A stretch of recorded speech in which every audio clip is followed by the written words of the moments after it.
Oh, we've got 17. We've got 17. I hope you can hear me. We were having all kinds of trouble with our Wi-Fi system this morning. So here I am, here I am. And I've got wonderful, wonderful PowerPoint photos for you. I hope everyone got the handout. This is the outline of what I'm going to be covering. And we've got a lot to cover. So I was going to say, if you have any questions, put them on the Q&A column.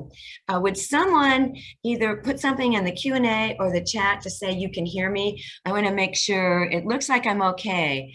And I'm going to look. Here we go. Carol Novak raised a hand. Thank you, thank you, thank you. Let's go ahead and get started. And here's some good chats. Okay. We can hear. Oh, God bless you. God bless you.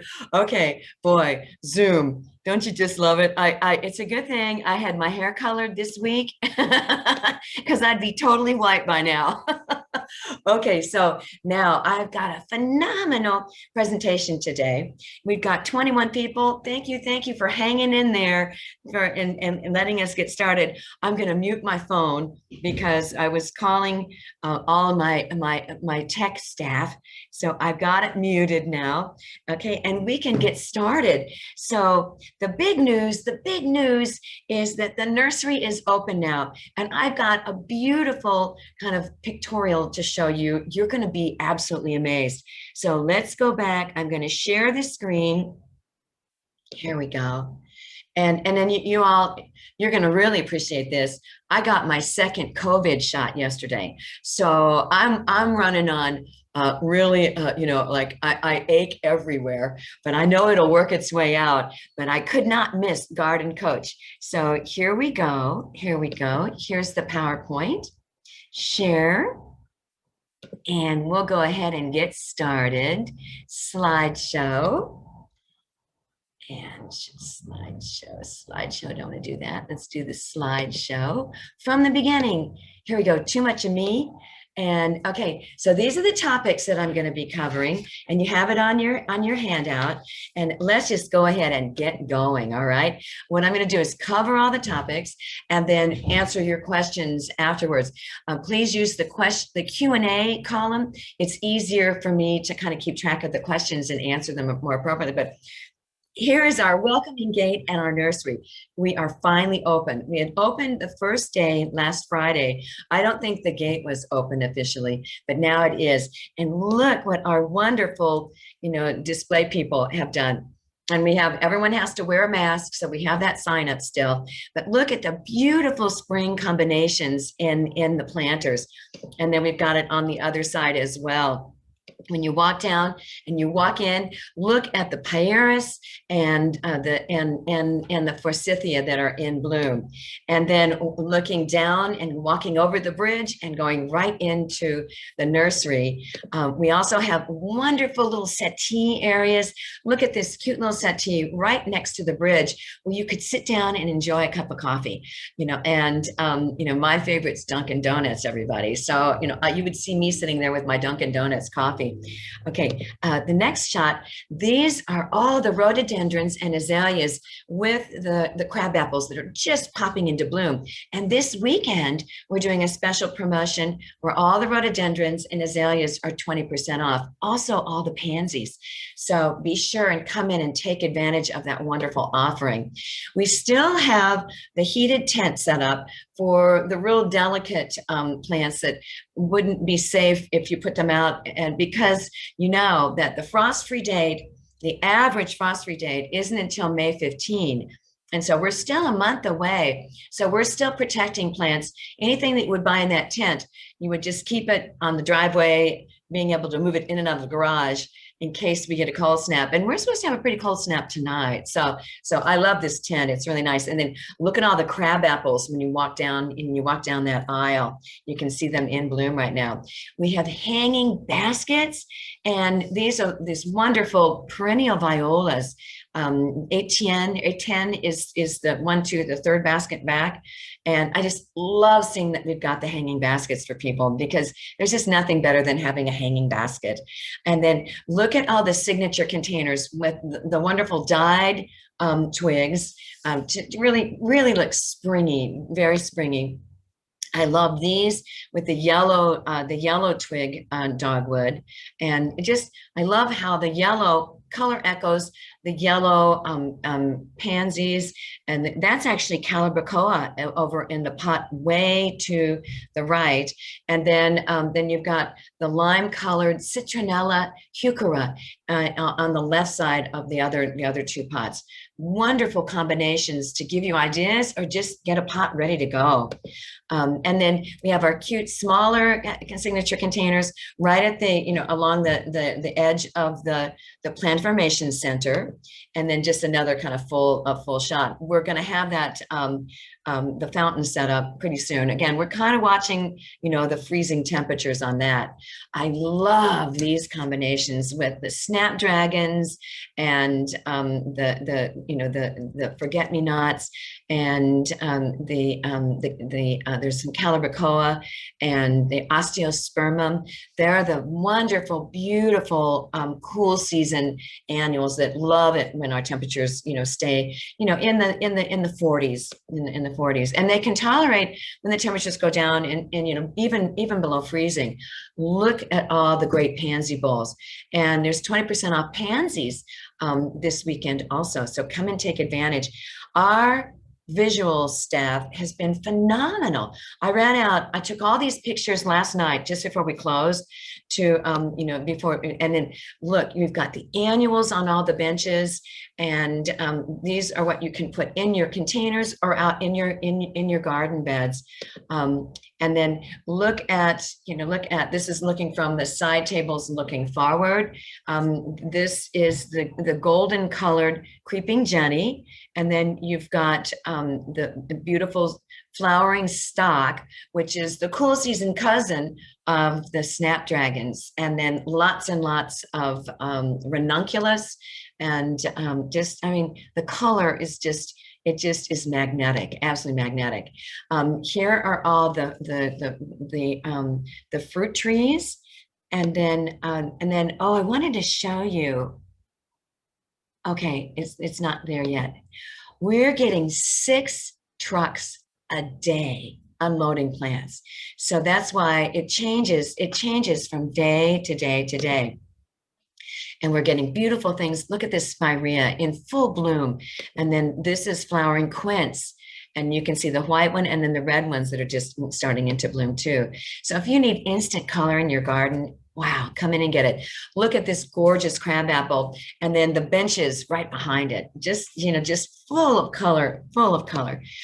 This is a cultivar of Cornelian cherry dogwood, and it's called Sentinel, and because it's more of an upright. But look how big the flowers on that. This is Cornus moss, or they also call it Cornelian cherry. It's one of the earliest shrubs or trees to go into bloom in our area. And then I was talking to a garden club about doing edible containers and planting edibles in their gardens. And I was showing the photos of the columnar fruit trees that are easy to grow in pots. And you can just either sink the pot into an empty vegetable garden each winter, or move them into a heated garage over the winter, or not even a heated garage, but just a protected garage. And what's so fun, you can see the flowers all along the trunk and on the trunks. It fruits right on the trunk. So you have this beautiful columnar tree, doesn't take up a lot of space, and you can produce fruit in a container or even in a small spot in your garden. And these are hardy here. This one is called North Pole, and I believe it's $149.99. Really a fun one. Our dwarf conifer collection is getting set up. We are expecting, the big shipment from our Isley supplier, but it's actually looking like something right now.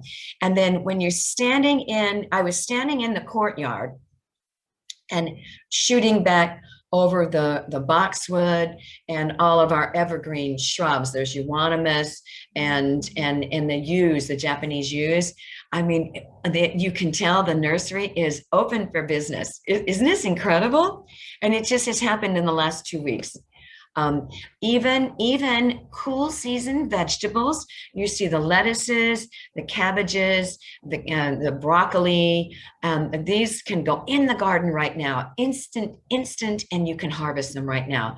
The lettuces are actually in bowls where you could keep them on a patio table and just harvest. And then leaf lettuces are great because they just keep growing from the center. You harvest from the outer edge and have a great salad, beautiful salad. All the fruit trees. And I love that we call these pots toms. It's a tom because it encourages real deep root systems. It means that the depth is twice the diameter. I love toms. I think they're some of the best, and that's a British term. Okay, and then these guys, this was the rack as they were rolling them in yesterday.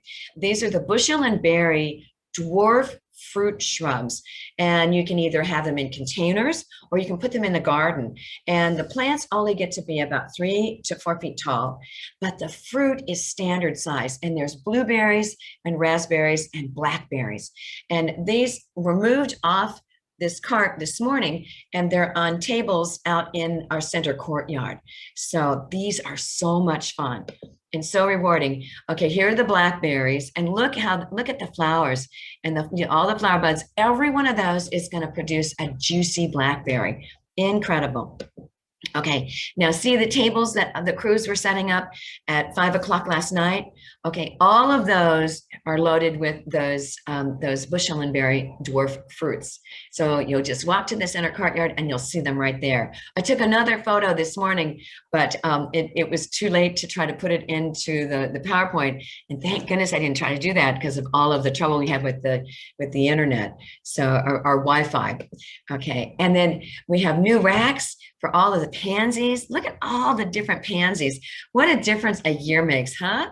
And these are 4-inch pots. We also have them in like 8-packs and 6-packs.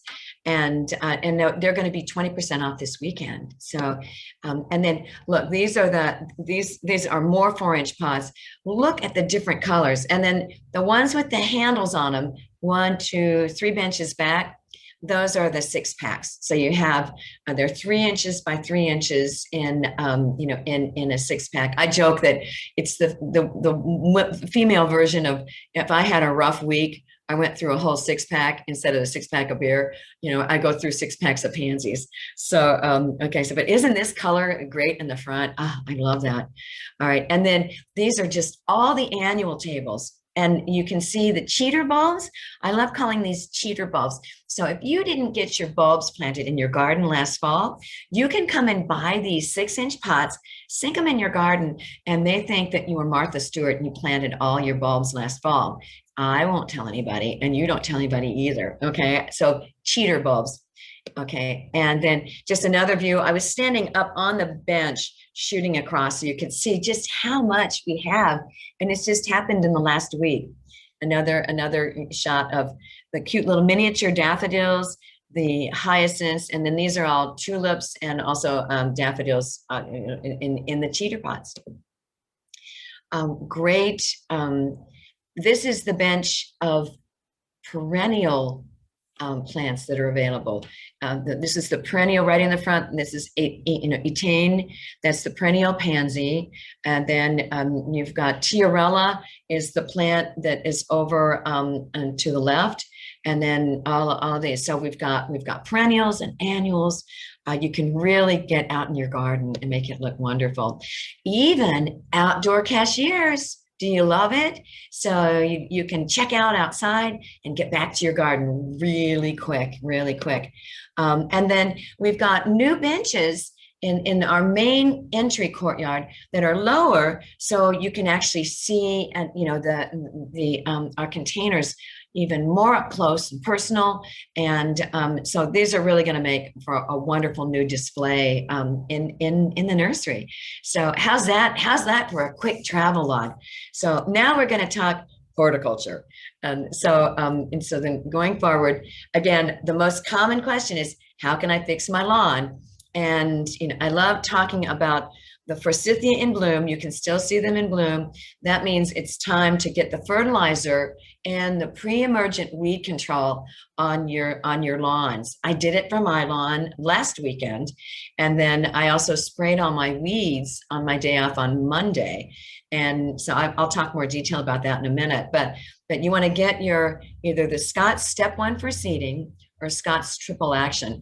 It's the same product in 2 different bags, and so the labels look different, which I don't like that they did that. But one bag is for 5,000 square feet, the other is for 4,000 square feet, a little smaller lawn, and it's $10 less. So but it's a really excellent product because it will prevent any weed seeds from germinating in the lawn. So that means it's going to prevent crabgrass, it's going to kill creeping bentgrass, it's going to kill nutsedge, and prevent any of the nutlets from growing in the soil.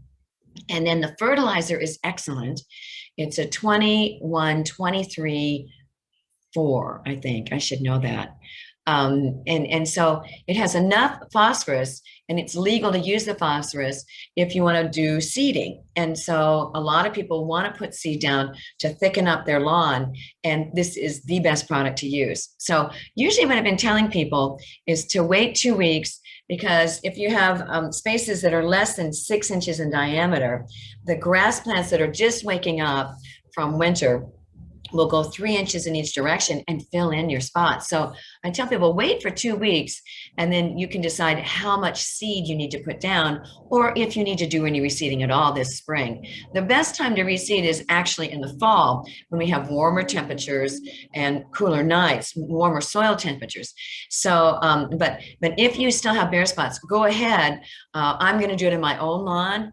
I had so many weeds that I didn't take care of last year because after my dad died, I was so busy taking care of his estate, I didn't even look at my lawn. I didn't do anything. So it was a disaster. So I'm going to be overseeding my own lawn.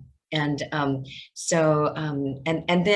then in May, the end of May, which is Memorial Day, going into the first 2 weeks of June, that's when you want to do your second application of fertilizer. If you still have weeds, then you use a weed and feed, and we have the Bonide brand Phase 2, and it has a fertilizer plus the weed killer that kills existing weeds. But if you don't have any weeds, just use a good fertilizer like the Espoma lawn fertilizer, the red bag. We call that the red bag.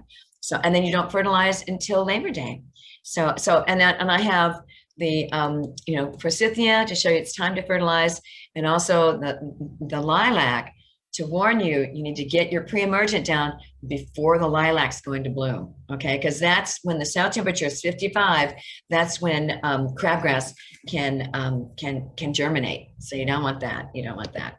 Okay. So again, I just talked about all this.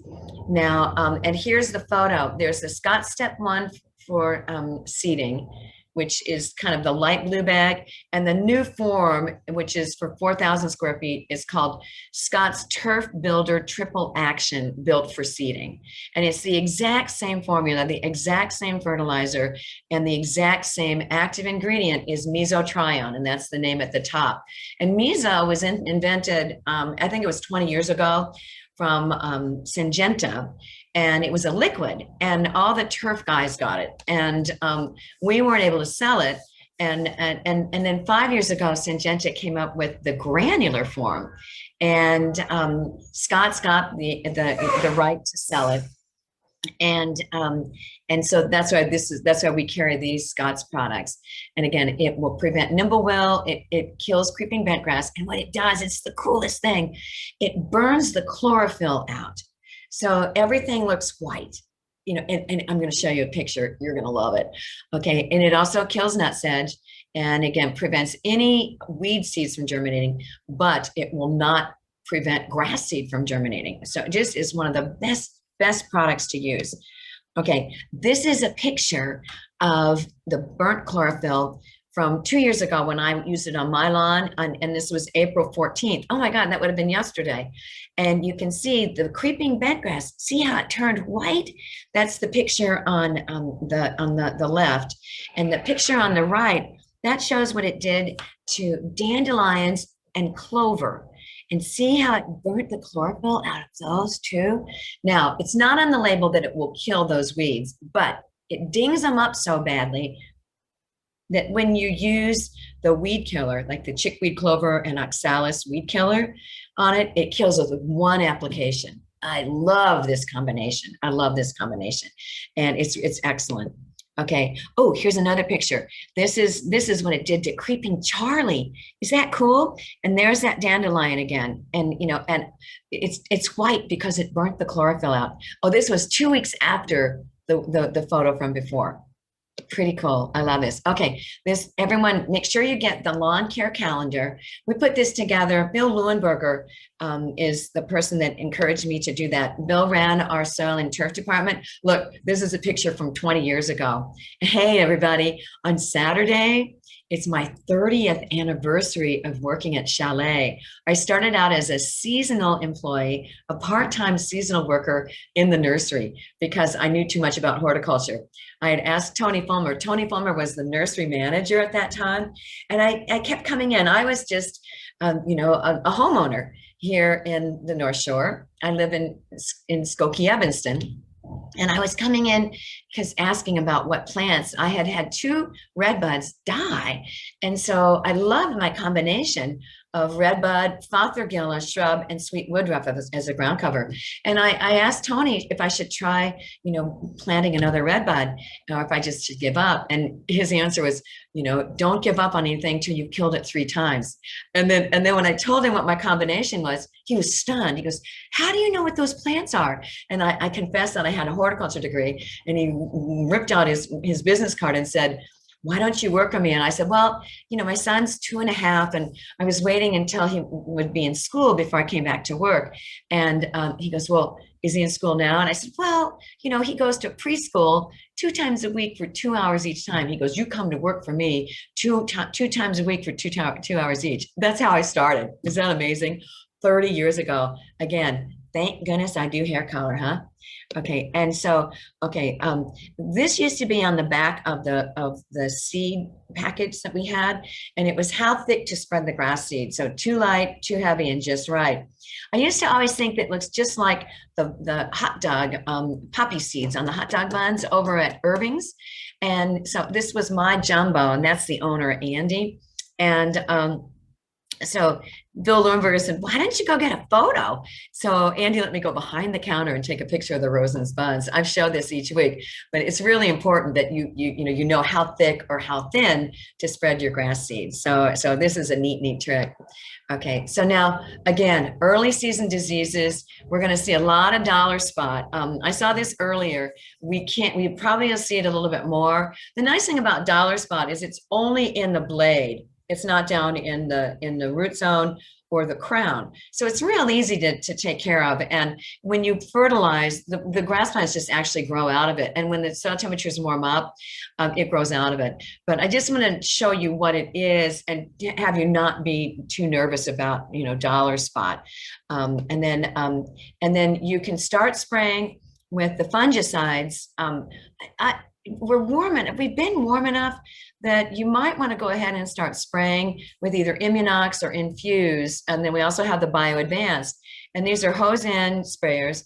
And what's great about this is that these all are systemic fungicides. And so you spray it on and it stays in the parts of the plant that were sprayed for 14 days. And so it doesn't wash off even when it rains.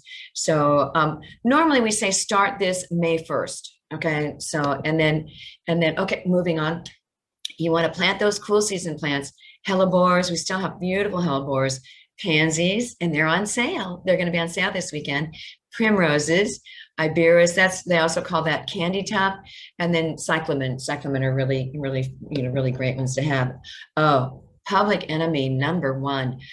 I cannot emphasize enough how many people have been coming in complaining about the damage. Even Tony Fulmer said he had never seen such rabbit damage in all his years of gardening. And unfortunately, they really did damage to all his collection of beech trees. And so you really want to spray. The most important, Plant Speed is excellent. It's a blood-based product. you spray, and it stays on the leaves that have been sprayed for 60 days when this time of year. Liquid Fence, the rabbit repellent, the one that's up in the right-hand corner, that is the best. It's called Liquid Fence Dual Action Rabbit Repellent.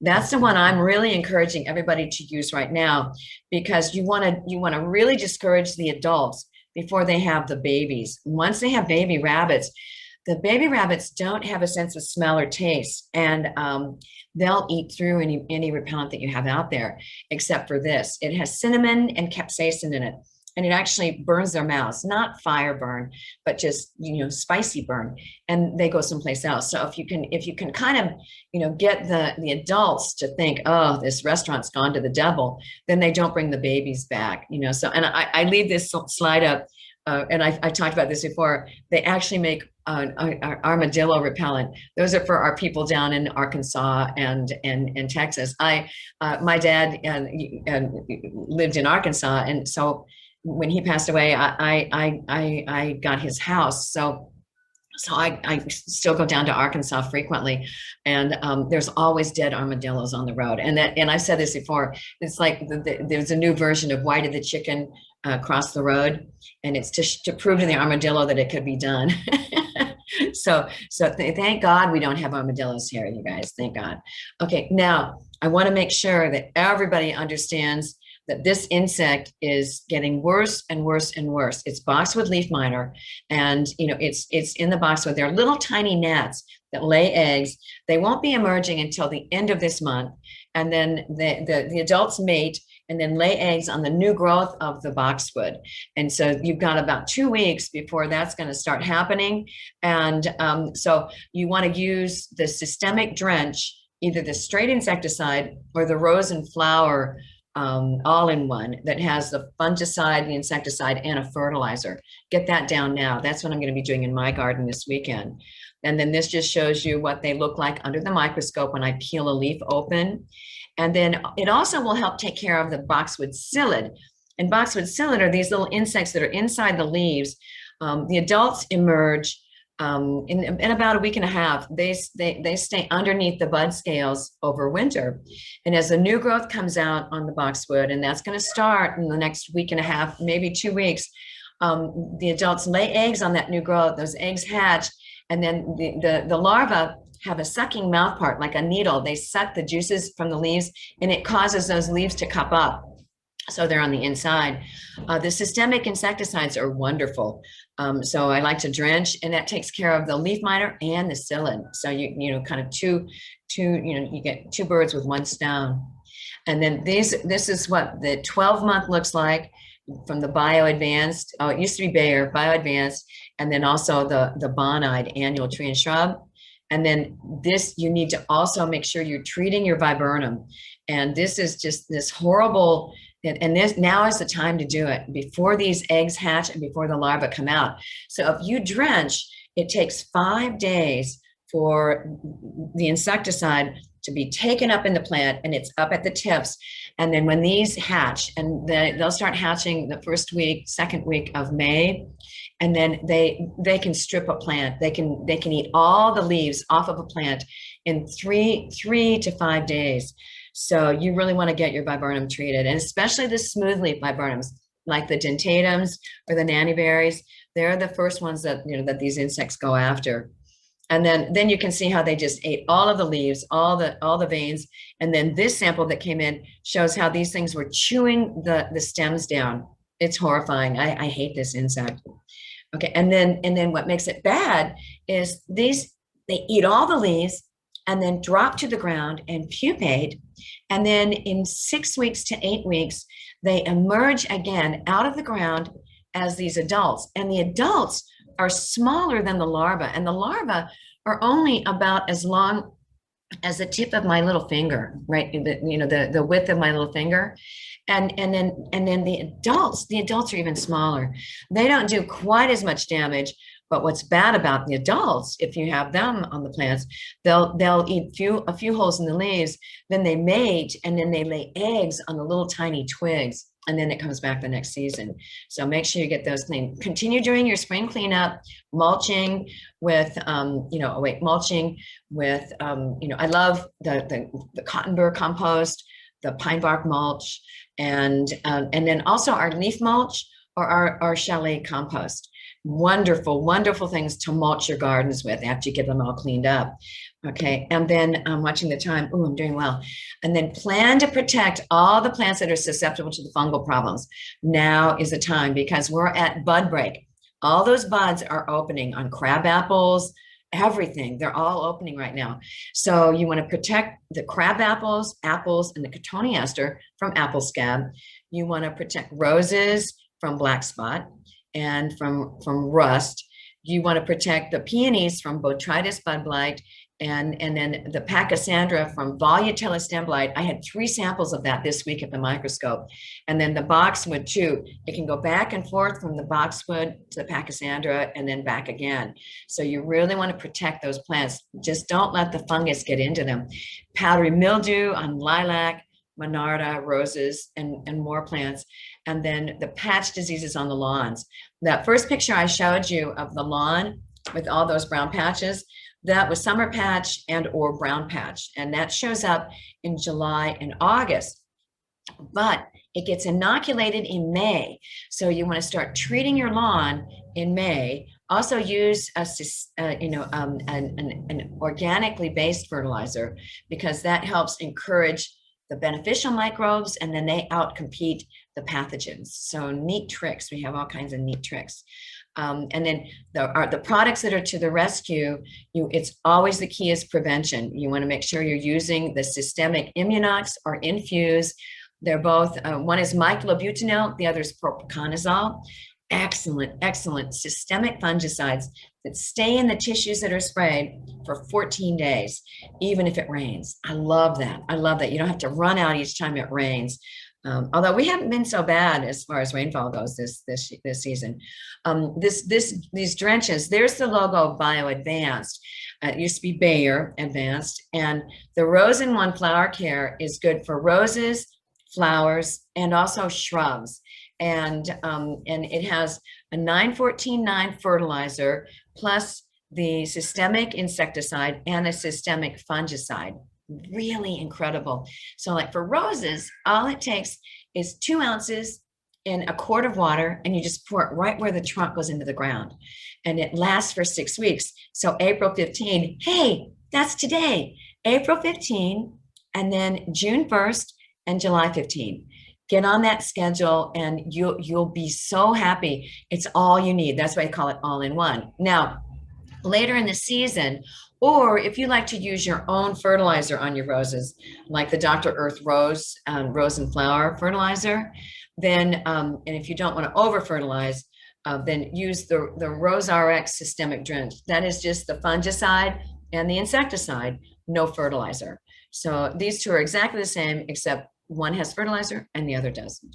And again, same ratio, 2 ounces in a quart for roses, 1 ounce per foot of plant height for shrubs, and each ounce goes in a quart. Once you get over 4 quarts, it's just a gallon, even if you have 10 ounces. And water is just the carrier, and the carrier just gets the product down to the root zone, and you're drenching the root collar. And that is so cool. That's based on research done at the Morton Arboretum by Dr.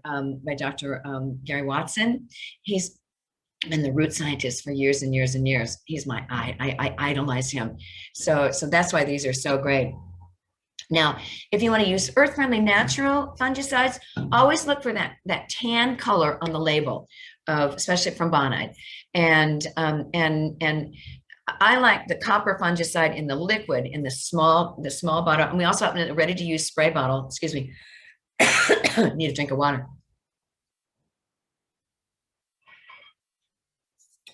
Okay. And it's copper octanoate, which is better than the copper sulfate. It uses 80% less copper. It spreads out evenly because it's a liquid, and it's kind of a soap-based liquid. When they say soap, that means it covers and sticks to the plant. And you do have to respray if you get a heavier rain. But then it's easier to use than the powder copper fungicide and the powder sulfur fungicide. So I love encouraging people to use that. And then this is the Rocky Horror Picture Show of scab on apples and crab apples. You can see it gets the kind of an olive green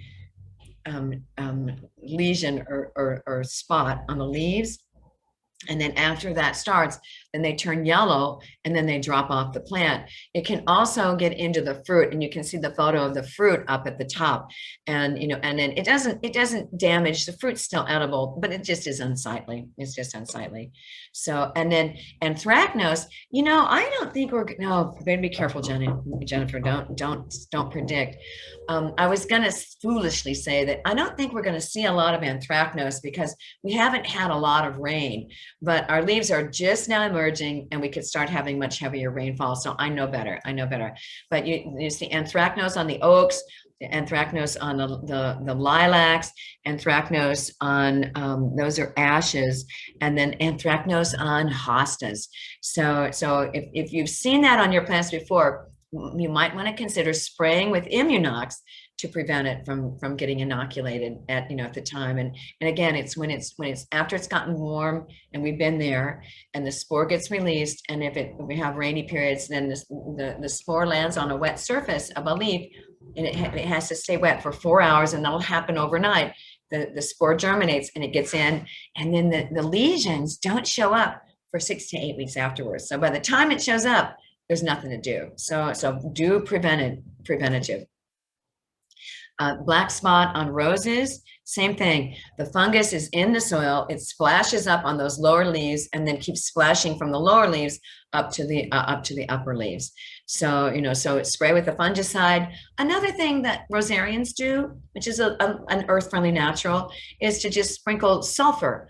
A cup of sulfur underneath each rose plant, leave it on the soil, as everything is waking up. And that prevents the black spot fungi from growing on top of the soil and producing the spore. So we have some real neat tricks to share.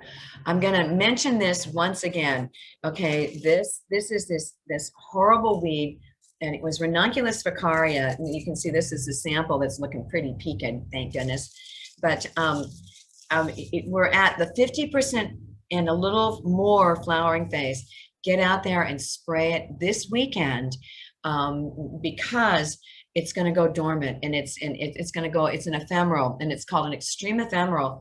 And when it goes dormant, all these tubers are still in the ground. Look how it can take over a whole area. It's really awful. It used to be called Ranunculus vicaria, and they changed the name to Lesser Celandine or Vicaria nivis. And they also call it fig buttercup because it looks like a buttercup, and then the tubers are shaped like figs, elongated like figs. And then when you dig it up, you can see all of those massive tubers.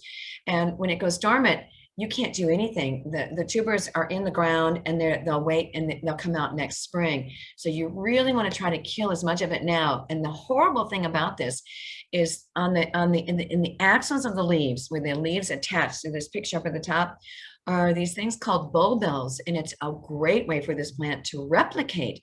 And here's a larger photo of the bulbil down in the lower photo. And then what happens is, with the extreme ephemeral, it just dies back to the ground. See, all the leaves died back, but see the stems and see the bulbils just drop to the ground and turn to tubers. So this is evil, evil, evil. And so you need to get out there. And Dr. Joe Boggs did this wonderful research, and I've talked about this, but I have to emphasize it again. You want to use a good quality weed killer in the lawn. So anything that has 2,4-D, MCPA, MCPP, dicamba, or traclopyr. My favorite is chickweed clover and oxalis. I actually sprayed 12 gallons of it on my lawn. I have a lot and a half. I have this huge lawn, and I let the weeds get out of control. I sprayed 12 gallons, and that, the small 16-ounce concentrate makes 13 gallons.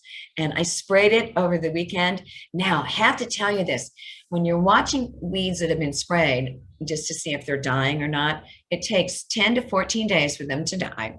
And what happens is you start seeing them elongate. So the stems elongate, and a lot of people think, oh my gosh, they're growing, but it's the hormone making them elongate. And then the next week, they'll start twisting. And once you see them twisting up, you know that they got that hormone, and then it's going to die the next week. They'll be gone. They'll be gone. So it's a great thing. Now, the sulfentrazone or sedgender, that also works on this, and it also will take care of nut sedge, and then the wild garlic and wild onions that are in our lawn. So you don't use both. You use either one product or the other. So chickweed clover and oxalis, weed beater ultra. We're getting warm enough now that I'd rather see you use the chickweed clover and oxalis rather than weed beater ultra. And you can also use the crabgrass and broadleaf weed killer. All of those are in spray bottles, here in the Garden Essentials department. Also is the sedgender.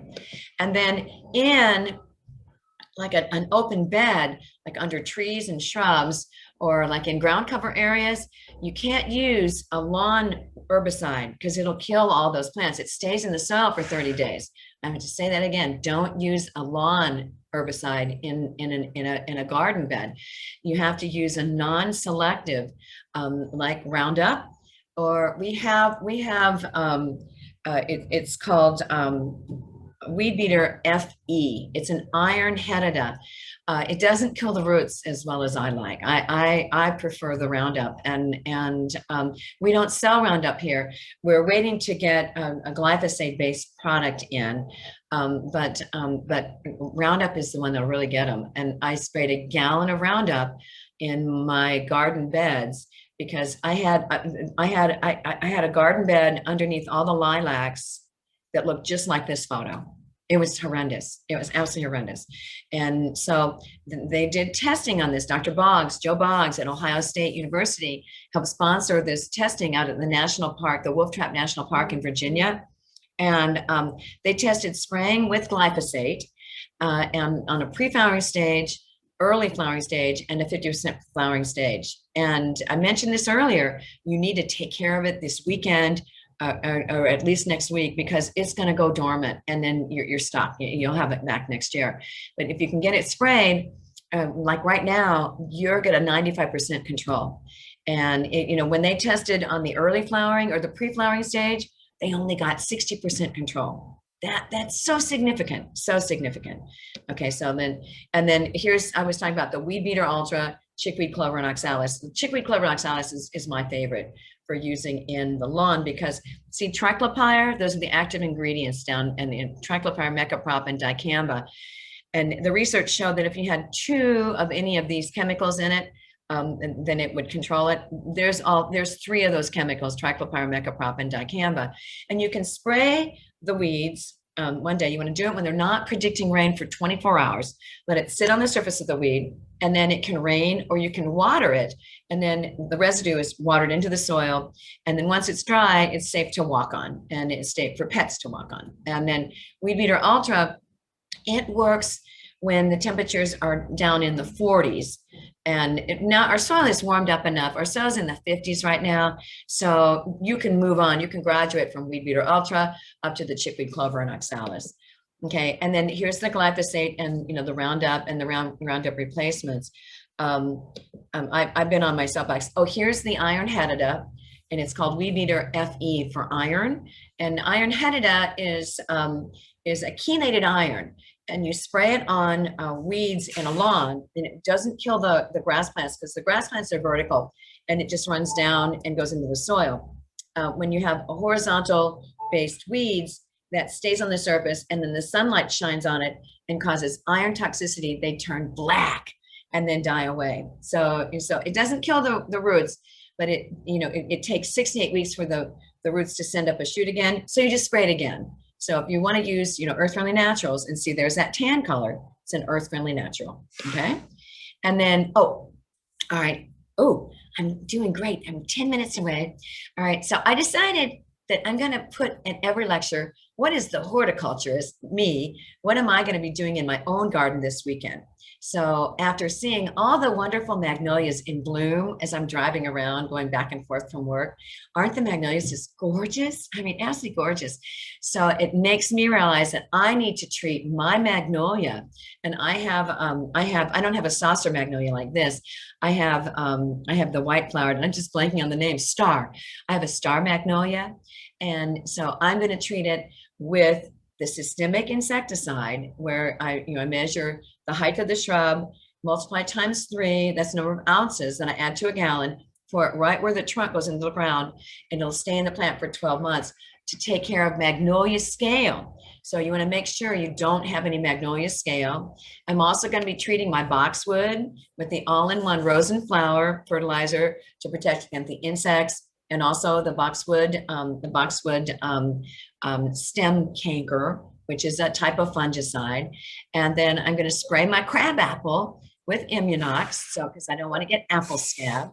And then after I sprayed all the weeds in my lawn, I'm gonna put grass seed down this weekend. So I'm gonna put my sunny seed in my backyard because it's all sunny, and my chalet shady in my front yard. And because my front yard is really shady. So I'll keep you posted. I'm going to take photos to show you how bad the backyard. I can't believe I'm telling you I'm going to do this, but I'm going to do it.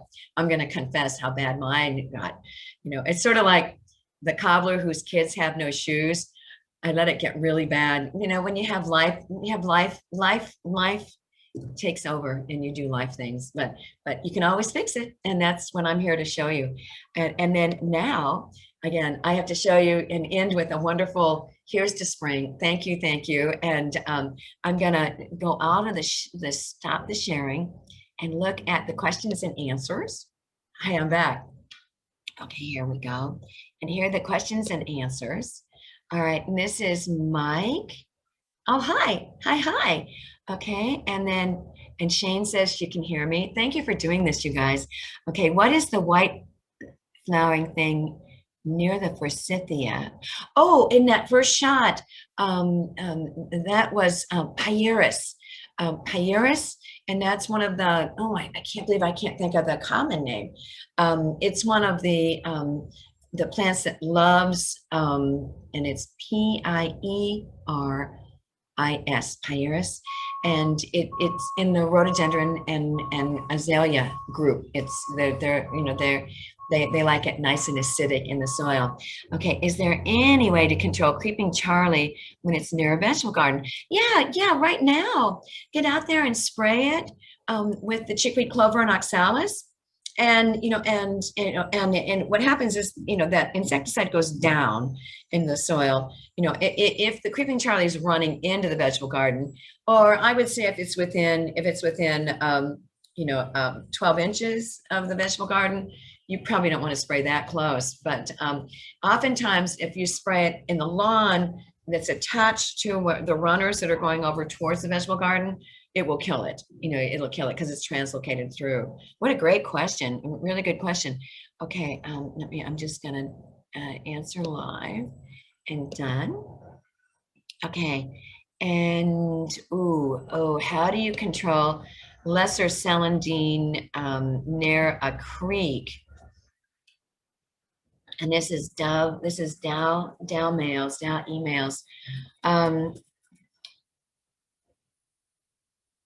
The lesser celandine, near a creek, I would go ahead and just use Roundup or, glyphosate, because what happens is the glyphosate, when it touches the soil, it breaks apart into 8 amino acids, and that's what proteins are made of. So, you can really, take care of and take care of it, and it'll kill it in 10 to 14 days. That's a good question. That was a really good question. Okay, let's keep moving on here. Okay. And you know what? Okay, Dow emails. Would you do me a favor, Dow emails? Send me an email at jenniferb@shalleynursery.com, because I'm going to check my information in the labels to see what the warning is about that. And I'd rather give you more information about that. Okay, I'll do some more research for you. Great question, really good question. I'm gonna leave that one up. Okay, and then this, I mean, let me see. Oh, I'm gonna write it. I'm gonna write your address on here. Dow emails. I'll watch for that. Okay, I at few Renee's Garden sea bags, highly recommended starting indoors first. Oh, the Pizza My Heart container pepper. Oh, that's a great one. Paradise Mix Echinacea, Dancing Petticoats Cosmos. Oh, adorable. Okay, my east-west sun exposure is fleeting inside. The Cosmos and Peppers were planted in containers. How critical is the planting indoors? I'd rather skip the extra steps and plant now outside. You know what? You can. This is PB. You can plant outside. This is the 15th. A lot of times I would wait and plant on the 1st of May because a lot of these plants take 7 to 10 days or 10 to 21 days to germinate. And if you wait till the 1st, then they'll be emerging out of the ground about the time of the average date of the last frost. I think that's going to be safer. If you're prepared to cover them, like with remake cloth or something like that, you can go ahead and start them outside. Now, the soil temperatures are completely fine. You know, you could get by doing that, but just be prepared to cover them if we get, if we get freezing temperatures. Okay, especially the cosmos. All right, great question. Okay. And then Shane again. Hi, Jennifer. Last year I installed boxwood hedges throughout my front and backyard. I probably have over 100 individual boxwoods. Wow. Do you have any tips on the best way to get the rose and flower systemic applied everywhere? Do I need to mix 1 gallon at a time and apply? You know, Shane, what you probably would have better luck with is to get the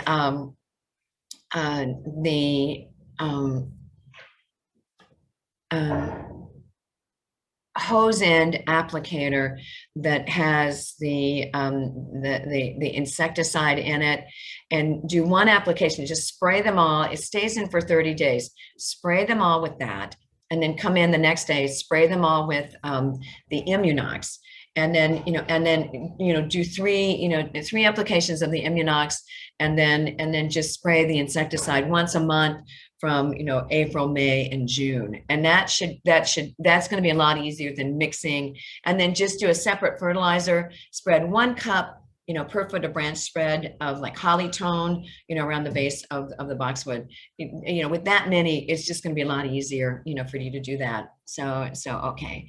And then Sue says, are you feeling well enough to be at Shelley this afternoon? Hey, you know what? Keep moving. I'll probably be here. I'm not going to go home early. So yes, Sue, I'll be here this afternoon. Okay, and answer live, done. Here we go, answer live, done. And then Carol Novak, when deadheading spring bulbs, do you cut just the flower or cut the whole stem down?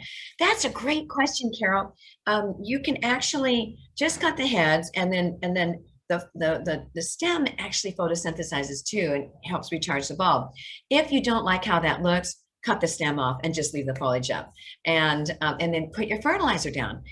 I like the Dr. Earth bulb fertilizer because it has much higher phosphorus, so it's really going to recharge the bulb and then also set in the flower buds for going into next year. Great question, excellent question.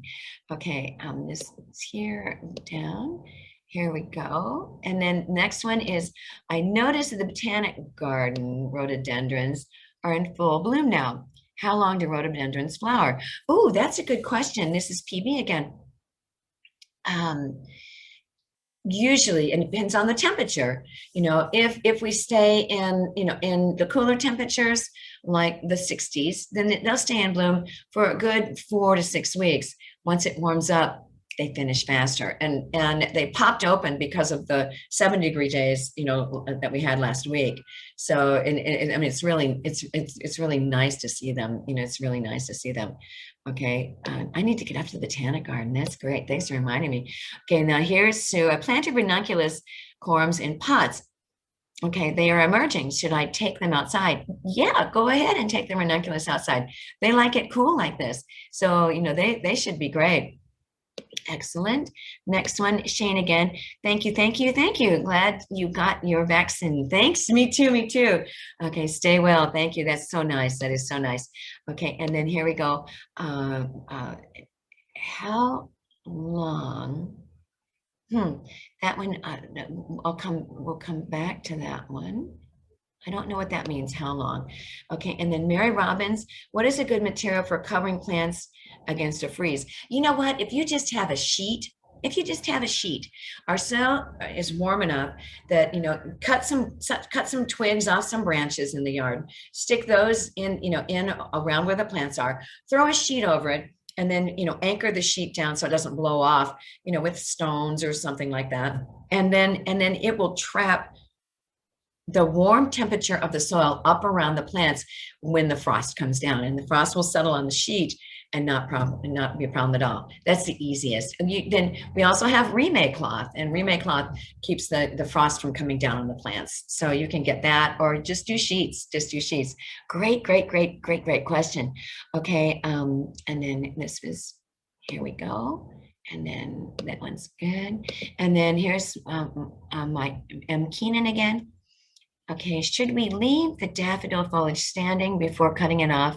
This is Susan. Oh, hi, Susan. I remember that now.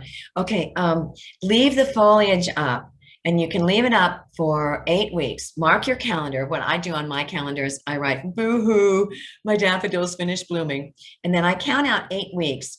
And then you can cut the foliage off after 8 weeks, because that's enough. If you fertilize, especially, it will recharge the bulbs, and you just cut it down like 1 inch to 2 inches from the ground, and you're all done. Don't wait for them to turn yellow, because we get enough rain here that it's like the kid that comes back from college and moves back home and never gets a job and never moves out. So they'll hang around. The foliage will hang around. So you just cut it off and you're done with it. And all it takes is 8 weeks to recharge the bulb. So good question. And thanks for this helpful presentation. Thank you. We went over 5 minutes, and because I didn't start till like 7 minutes late, thank you all for understanding technology. Wow, so thank goodness we have this extra cord right here that plugs into the phone line that gives us direct Wi-Fi. So I'm going to always have it plugged in no matter what, I think. So all the things I'm learning about technology, isn't that fun? Okay, now, is permethrin spray okay for what? Tanya, I just saw this permethrin spray. Permethrin is a great spray, but I need to know for what. Okay, so it's a great spray to kill insects on contact. And the nice thing is Earth Friendly Natural. Oh no, permethrin. Permethrin is the synthetic form of a pyrethrin, and but again, the residue will break down. Okay. Oh, and you put another point here. Hold on. It said you answered. Well, I don't understand that, Tanya. Send me an email, jenniferb@shelleynursery.com. Okay, and don't forget the great sale here this weekend for Chalet Rewards customers. Rhododendrons, azaleas, and pansies, all the pansies. So enjoy. Thanks for tuning in, and thanks. We really appreciate you. All right, bye now. Oh wait, there's Shelley comments. I think those were just people telling me they could hear that in the chat box. Okay. Oh, okay. All right, I answered that about a material for covering against the freeze. And oh, Marion Wolf, you're such a sweetheart. Another great presentation. Have a great weekend. Thank you so much. Hey, y'all have been wonderful. Love you. Bye-bye now.